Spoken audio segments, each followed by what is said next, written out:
This is the latest from the Laramie Live Radio News Center. Today we have Senator John Barrasso in here with us. Thank you so much for coming. Great to be back. Thank you, Eve. Of course. So what exactly brings you to Laramie after your very busy few weeks that you've had? When we're out of session during the week, I like to go visit schools. And the Slade Elementary School here in Laramie won and was awarded the designation of one of only 2 schools in the entire state, the Blue Ribbon School. And the principal is the teacher of the year as well in terms of the principal. So I wanted to come and visit with the students. I had previously sent them a flag that we had flown over the Capitol and talked to the principal by phone. But this was the first time this year they had an assembly. Now we had socially distanced, the kids had masks on, and some of the classrooms did it by Zoom. But we had a couple of classes in the auditorium, and all the faculty was there. And it was just a chance to tell them what a great job they did by one, like we did in Wyoming, opening the schools last August and staying open, even though some schools around the country are not open yet. Mm-hmm. And sharing with the students the importance of this designation and thanking them and the teachers and the parents and all those who contributed. I mean, to keep a school open and to have that designation involves the custodians, the school nurses, the cafeteria workers. All of those people contribute to the success of the school and the education of young people in our communities. Well, that's awesome. So you do just go around to different schools. I didn't know that part. You go around and visit schools while in the off session. Because when we're off in the summer, they're out of school, so it just is limited time. But but I really wanted to be at Slade specifically because they got this great designation of Blue Ribbon School for America. Well, that's awesome. So you have had a very busy week or few weeks. Oh, and then I went over to the Armory. We're here in Laramie. They're doing the vaccine for coronavirus. Yes. So they're doing they have, I think, 700 today, 1,200 tomorrow. Volunteers are there working. We have the University of Wyoming School of Pharmacy helping administer the whole program. People signing up online. The folks I talked to have gotten the vaccine today said it worked very well, very convenient, in and out within 30 minutes. No wait to get in because they have appointments. The thing is, after you get the shot, you need to sit there for about 15 minutes just to make sure you don't have any kind of a reaction. They have no one today had any reaction at all. So they're cautious that way. So it's really convenient, and 1,200 tomorrow. Oh wow, that's a lot. That's really good. And I know it's now open for 16 and older for, I believe it's the Pfizer vaccine, and then Johnson & Johnson and Moderna's for 18 and up. So little update for the Laramie community on that.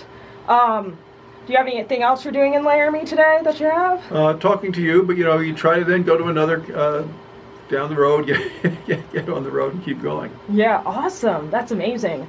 So you recently went to the border, didn't you, with 18 other senators? Yeah, we went last Thursday, went on a midnight patrol along the Rio Grande River with the Border Patrol agents, and then visited a number of the facilities, that Donna facility that's been in the news because right now, it's built for 250 at a time with coronavirus, and there's over 4,000 young unaccompanied minors crammed in like sardines, kind of huddled under those foil blankets, and visited with the men and women who are on the front lines, and they said, look, this has changed dramatically since January 20th with President Biden's inauguration, because they've changed some policies that have now many people believe if they get here they can stay, and then when you look at the president's immigration bill that calls for a path for citizenship, they're coming from not just Mexico or the Central America.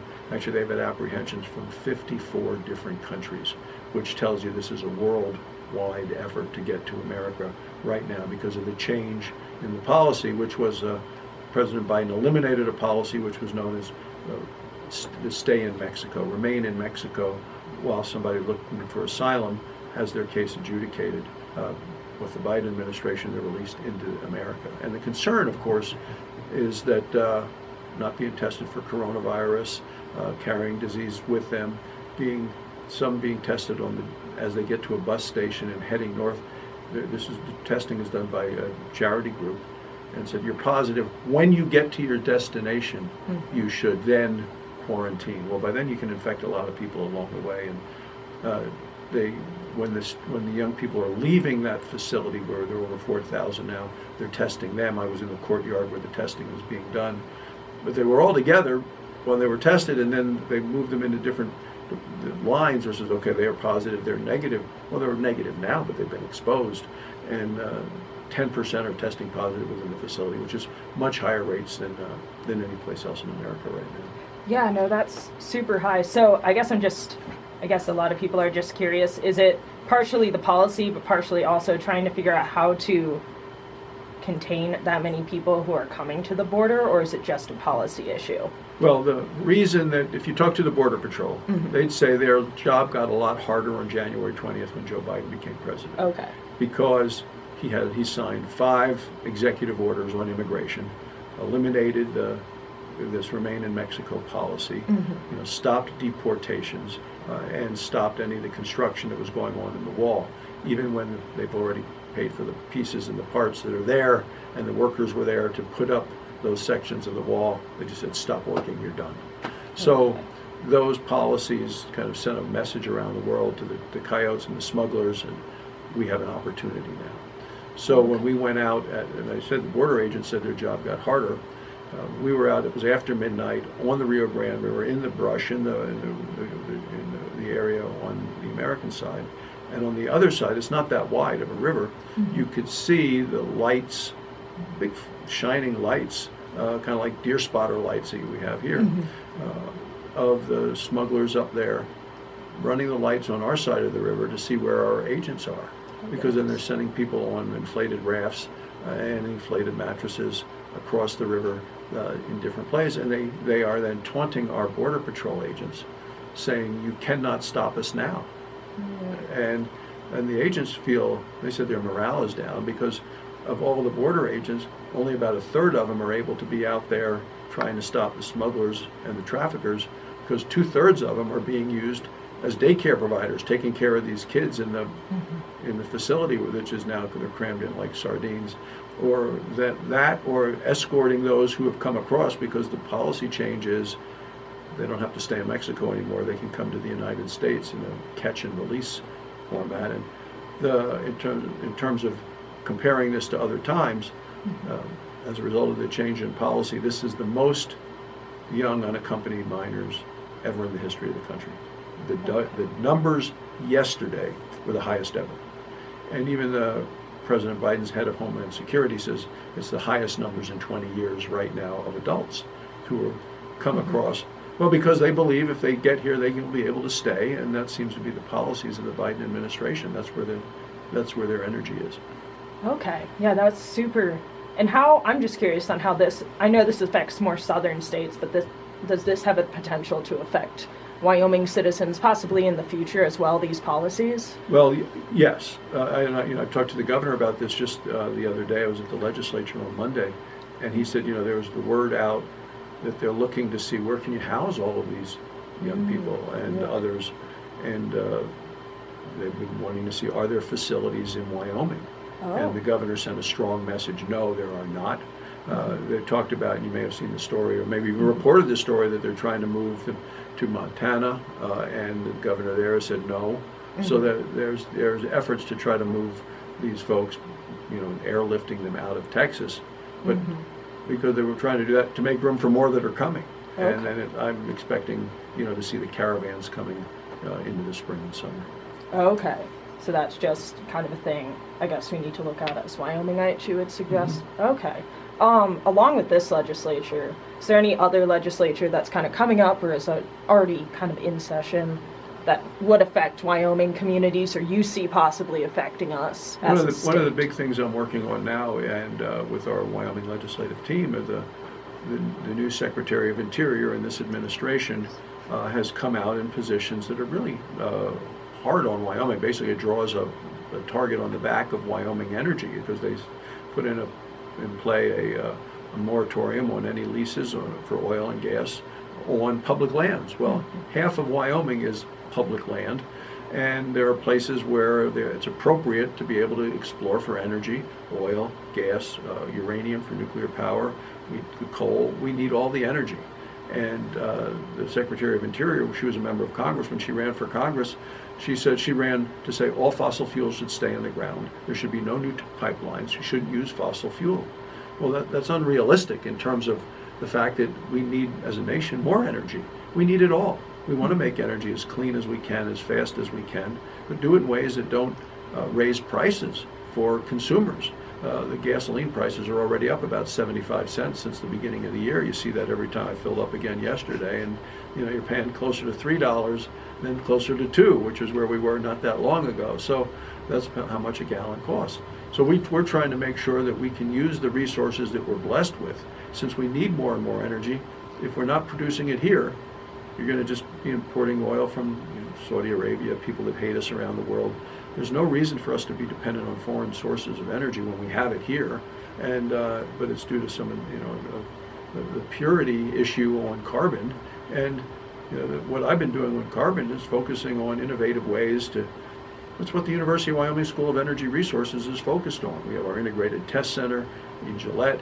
The School of Energy Resources focused on ways to capture carbon, use it in a productive way to make products that are marketable, sellable, and whether that's medicine, whether it's construction equipment, you name it.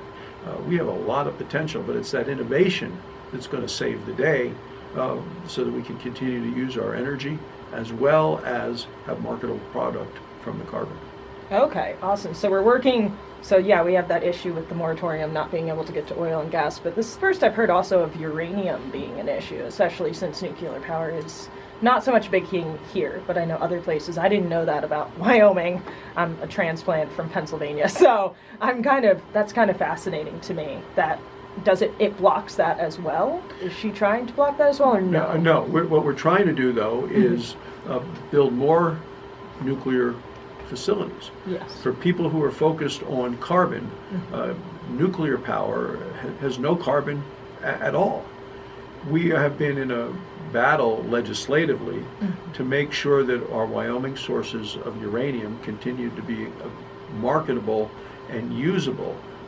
This is more of a foreign issue because Russia has tried to undermine the world market in uranium, and a lot of our places have gone have had to lay off workers because uranium from Russia has flooded the market, and it's pretty cheap because it's subsidized by Russia.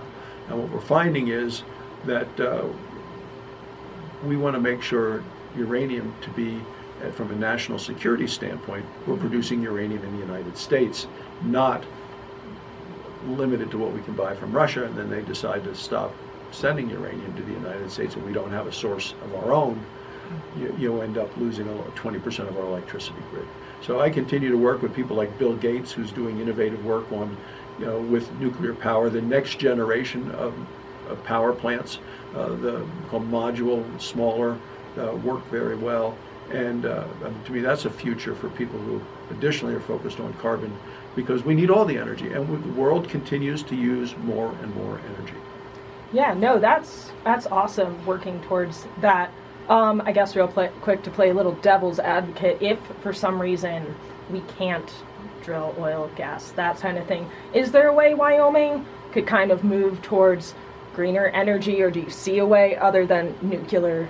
I don't know if that would work here in Wyoming, but I'm kind of curious. We have world-class wind in Wyoming. And, yes, we do. We have large wind farms that work. Yes. Of course, the issue is you need transmission lines. The people like Elon Musk are working on battery capacity. It's not yet there. You can't, put a battery at the bottom of a wind turbine and then put the battery on the back of a truck once it fills up and take it someplace else.